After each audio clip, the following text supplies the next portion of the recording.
Ever since I did my review on my Epson P6000 printer, I've had lots of artists ask me if it was a good investment and if I would purchase it again, if it has been a good value for my business. So that's what I'm going to make this video about today. You can see my printer back here, and I use it to make large prints like this one that I just finished printing. It's a 24 by 30 inch size print of my really cute guinea pig.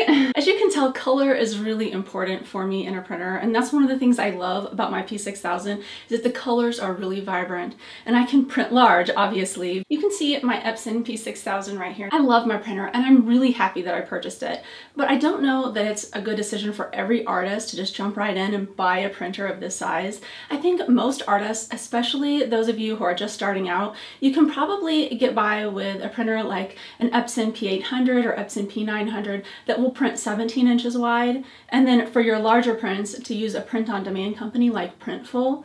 The reason why I say that is that if you're not selling a certain amount of large prints, then it's not good for you to have one of these printers. Aside from the fact that you're going to pay anywhere from $3,000 to $5,000 for one of these, which is a lot of money, it takes up quite a lot of space to store and to have operating. So you need to have kind of maybe a room like I do, where I have the master bedroom of our house and I've turned it into my studio and my print shop. So if you have that space, then space isn't an issue. But the thing is that you need to use this printer a lot. Like, you need to use it at least once a week. Really, it's better if you use it every couple of days. And if you're not making that number of prints, then it's really not a good idea to have this printer, because your print head will get clogged up if you don't use it. And I know this from personal experience.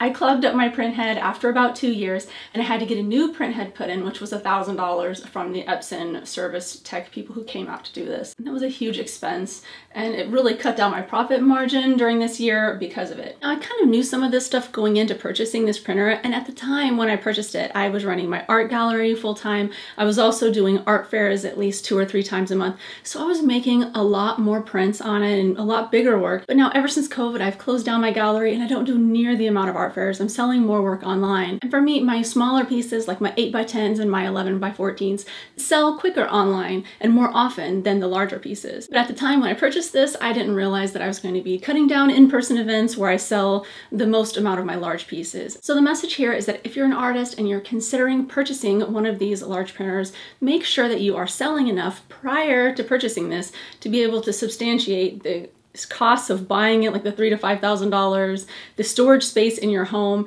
and knowing that you need to use it every few days or at least once a week at bare minimum to be able to keep it in proper operating condition. If you would like to watch my other videos where I reviewed this printer and my other Epson P800 printer, I've posted links in the description area. All right, thank you so much for watching. See you next time.